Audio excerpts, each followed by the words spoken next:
1940, the people of Holland could celebrate 100 years of peace.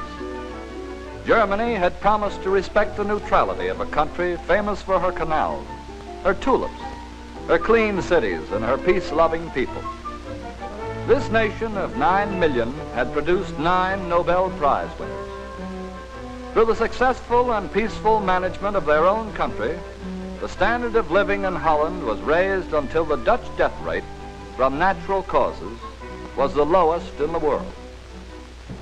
On the morning of May 10, 1940, the Germans broke their treaty and the Dutch began to die from unnatural causes. The Dutch learned about modern warfare when all that was left of Rotterdam was smoking walls and open graves. The heart of their small country had been destroyed. The heart of the Dutch Empire, established by Dutch sailors and traders hundreds of years ago, reaching deep into the Pacific and Indian Oceans, an empire that was managed peacefully and profitably for both the colonizers and the natives. Education was encouraged.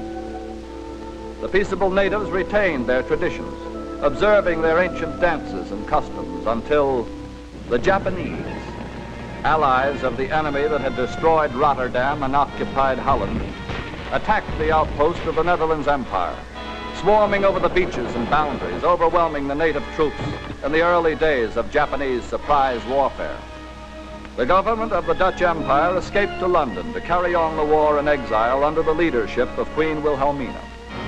Other Dutchmen who had escaped made their way to Canada and began to study the weapons that would enable them to return home, while their countrymen who were unable to escape from occupied Holland carried on the dangerous underground work of sabotage.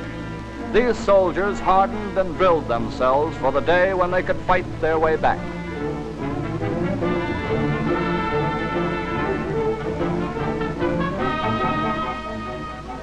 And in the United States, at an airfield in Mississippi, Dutch flyers from all over the world train in P-40s to avenge the crime of Holland.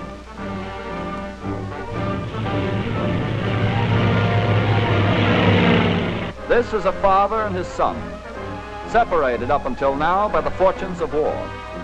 Men from Suriname and Guyana, from Java and Curacao and Amsterdam, men whose planes were shot from underneath them in the battles of the Malay Peninsula. Holland declared war on Japan immediately after Pearl Harbor, and these men destroyed one Japanese ship a day until their planes gave out. We came to the United States for training and equipment, and in the near future we expect to be able to take an active part in the heroic struggle of the United Nations for the liberation of Europe and Asia. The Dutch are putting their training to use. These men are fighting. One of their missions is to patrol the vital sea lanes in the hunt for U-boats.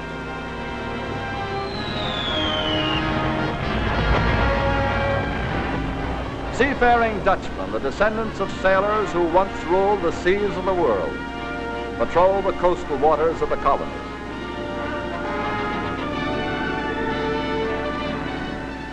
After fighting an heroic and losing battle off the coasts of Java, they continue to fight wherever the Allied High Command directs.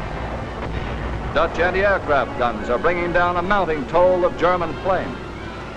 Dutch ships with Dutch crews carried American soldiers into the South Pacific. There were Dutch ships and Dutchmen at the landings in Africa and Sicily.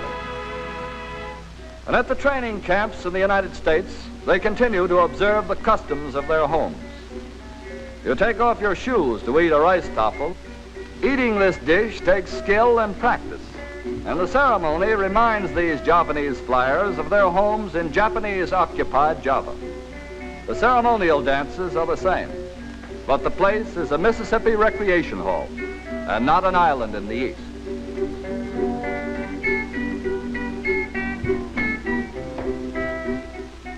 These are the people of the Netherlands, members of a democratic commonwealth of nations, fighting and learning to fight.